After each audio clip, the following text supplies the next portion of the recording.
As a rank and file member of Congress, I am not entitled to personal protection by the House and instead have used campaign funds as permissible to retain security services. I have not used any federal tax dollars for personal security services. In accordance with all applicable rules, I retained my husband as part of my security team to provide security services because he has had extensive experience in this area. The Justice Department is investigating a member of the so-called squad who's in Congress, and one of her Republican colleagues is using some choice words to respond. Democratic Congresswoman Cori Bush is now denying allegations that she misused funds for security services. This aged like fine milk. Former squad member Cori Bush's husband has recently been charged with fraud. A hardline liberal in New York City just got embarrassed as she tried to bully a Trump supporter wearing a MAGA hat. And Social Security could be stopped indefinitely, putting millions at risk, all because a judge wants to stop Doge from doing its job. Now, I got a lot of important updates today, so let's go ahead and get things going with former Congresswoman Cori Bush. Now, Bush used to belong to the progressive group called the Squad. But last year, she lost a primary to St. Louis County prosecutor Wesley Bell. She was also involved in an investigation which questioned her hiring her own husband as a private security. Now, despite her being supportive of the idea of defunding the police, and if anybody needs a quick refresher as to who Cori Bush is, this is her in a nutshell. I'm going to make sure I have security because I know I have had attempts on my life and I have too much work to do. There are too many people that need help right now for me to allow that. So if I end up spending $200,000, if I spend $10 more on it, you know what? I get to be here to do the work. So suck it up, and defunding the police has to happen. We need to defund the police and put that money into social safety. The wealthy should pay their fair share. Yes, wealthy should pay their fair share. What is a fair share? What percentage? So you're saying that you're saying that they're paying their fair share is what you're saying? No, I'm asking what percentage is a fair share? Their fair share, the same. If a third of my money is going to taxes, then I think a third of their money should be going to taxes. Well, it does. I'm trying to understand because you realize the effective tax rate on the poor is less than it is on the rich, right? Okay, so first of all, I'm not the poor. I'm very close to that line, but I'm not the poor. Okay, so the effective tax rate on the middle class is less than it is on the rich, correct? What fair share would you like to change the tax rate to on the wealthiest, what percentage of Americans, so it's a fair share?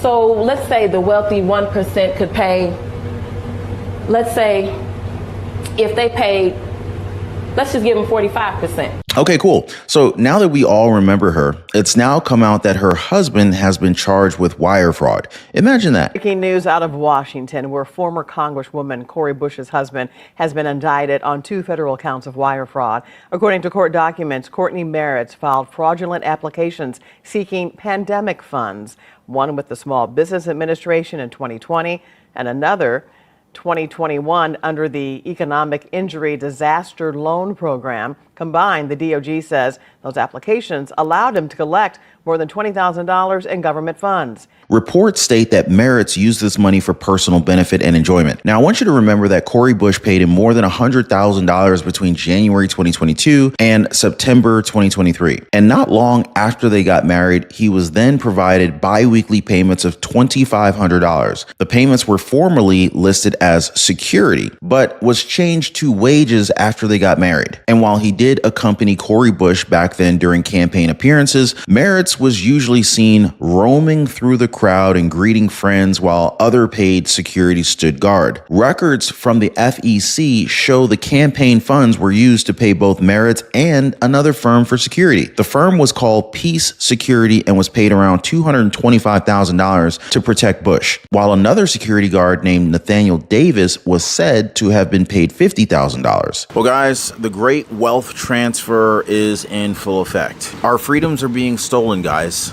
Credit card companies are out to get us. And if you don't understand the game, well, you end up getting played by the game. Now, if you're anything like me, guys, you know, you were probably out of shape, maybe in debt, living paycheck to paycheck, and just feeling like the system is just completely taking advantage of you. I remember for a long time, I could rarely ever get any time to spend with my wife. And through trial and error and through a lot of pain, I figured out how to gain freedom and also lose a lot of weight and actually get in shape. And guys, I'm gonna be honest with you, that was a game changer. To no longer be living paycheck to paycheck, figuring out how to get the credit cards to pay me, the power of a strong credit score. I pay thousands of dollars less per year for the same house as my neighbor just because my credit is better than his is. And this is not to brag. I mean, but this is the truth. The banks are literally taking advantage of the poor. It's like the people who can least afford it, they're charging the poor what is like unofficially called a poor tax or a tax on the poor. I mean, I'm now at a point where, you know, like, number one, I don't pay for credit cards. In fact, credit card companies pay me to use their cards. And I figured out how to build a lifestyle that is just ultimately very, very healthy. I lost a tremendous amount of weight and I put on a lot of muscle. But when I was struggling, I wish I knew people who knew these things. So anyway, I decided to create a community of like-minded people who are also interested, just like me, in living better. So if you guys want to join my community, it's called the Liberty Pursuit Network. It is brand new. Come on over. I'd love to have you guys and join like-minded people. Be positively motivated by others who are also on the same pursuit. So I'm going to leave a link for you guys so you can join me over on the Life Pursuit Network in the description down below this video. So check it out, guys, and let's not be a victim of this great wealth transfer that is taking place right now. Now, moving on, guys, I want to talk about the aura that surrounds the MAGA hat. For many Trump supporters, it's a simple hat that supports putting America first, although it doesn't necessarily bring out the best from some hardcore liberals, much like how they've been whenever they see a Tesla out on the road. Just become sort of a target for people, especially those who lean very far to the left. Kind of reminds me of this instance from a few years ago. On a Hoboken man who says he was attacked for wearing a Make America Great Again hat. President Trump responding by sending him a new hat to wear. Jahanger Turan fractured his cheek after he says he was attacked last week for wearing the pro-President Trump cap. He claims a group of young people ambushed him on Canal Street in Chinatown. Now Turan received this letter and a signed hat from the president, but no one has been arrested in connection with this case. Of course, an arrest wasn't made. If we were still under the Biden-Harris administration, arrests wouldn't be made with the Tesla attacks as well. But look how pissed these liberals get when someone within their view is wearing the hat, with them accusing the MAGA crowd of being racists. That's why he won. People like you. That's why he won. That is why he won, because of people like you need to stop and get him there. Bro, just like, bro, chill, bro. You're okay with that? He's a racist. How can I be racist? He's a racist. If you fucking voted for Trump, you're a racist. He's a racist. How can I be racist? No, he's not. Leave him alone. Doesn't watch the news. You realize he wants to be Democrat. I'm highly educated. Oh, are you? Then why are you wearing that hat? Everything's been going up for I don't know how long. The Democrats have been running New York since who knows how long. But then Trump comes in and just takes over. All right, well, this is my style. I hope you enjoy the hat.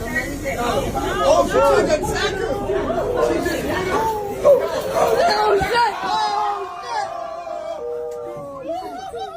That's basically how karma works. And I'm not sure if you caught it, but she said that the kid should watch the news. So it's easy to assume that this woman is a product of left-wing propaganda, someone who just believes everything that's coming out of the mouths of CNN, MSNBC, ABC, and all these other news outlets who hate President Trump. Now, I also have to ask, isn't this the party of joy, party of caring? Because I don't think wearing a Kamala Harris t-shirt would get this kind of response from a conservative. Now, I'm just taking a wild guess here that this woman is going to go and say that this young man instigated all of this somehow, and that she fell flat on her face like a pancake because he ran away from her and somehow her falling is his fault. That's been the script for Democrats ever since President Trump won. It's always somebody else's fault, right? Now let's pivot here and let's talk about Social Security. Elon Musk and Doge have uncovered multiple individuals who are aged beyond 100 years old within the Social Security system. Now, with all of them still receiving benefits, the problem is that most of them are older than the oldest person living today. Now, this has led to many questions about possible fraud within the Social Security agency. However, a federal judge just blocked Doge from accessing the Social Security records in what seems to be an effort to try and block the public from seeing the truth. A setback for Elon Musk and the Department of Government Efficiency. A federal judge blocking Doge from accessing sensitive Social Security records. And it comes as President Trump signs an executive order to dismantle the Department of Education. ABC's Nicole D'Antonio has those details. In a 137-page ruling, a judge blocking Doge's unrestricted access to sensitive Social Security agency data, saying the Trump administration failed to justify the need for the data, which they claimed was crucial for identifying potential fraud. The judge calling Doge's actions a, quote, fishing expedition, saying the group's approach to identifying fraud is tantamount to hitting a fly with a sledgehammer. Now, at some point, you got to wonder, what are they trying to hide in Social Security? The point of Doge is to sniff out fraud, how our money is being wasted, to look for benefits that's being sent to people who don't deserve it. This is something that's hurting the agency right now. And yet we have federal judges who feel as if these people should be protected. Now, I know this sounds harsh, but it's hard to argue against Doge's mission. And if you think about it, guys, our personal information is held by many different companies already. Just think of all the banks and different social media platforms that already have access to our data. This is nothing new. This decision from Judge Ellen Lipton Hollander is now being challenged. After Social Security Administration Commissioner Lee Dudick, he's suggesting to shut all operations until Doge is provided with what it needs. Dudick claims that the order was too broad and also had this to say. He said this: "My anti-fraud team would be Doge affiliates. My IT staff would be Doge affiliates. As it stands, I will follow it exactly and terminate access by all SSA employees to our IT systems." This would definitely affect beneficiaries of Social Security, although he seemed to be talking about it in a hypothetical sense, clarifying that he wasn't going to shut down the agency and that they would comply with what the judge had ordered. So here's my question. Do you support finding fraud within the Social Security Administration? Let me know yes or no down below, guys. Now, I want to redirect you to a recent live stream of mine. I covered how Democrats are now turning against each other, with violence against their own party becoming a legitimate threat. Make sure you guys check that out. As always, appreciate y'all hitting the like button and subscribing. We'll see you next time.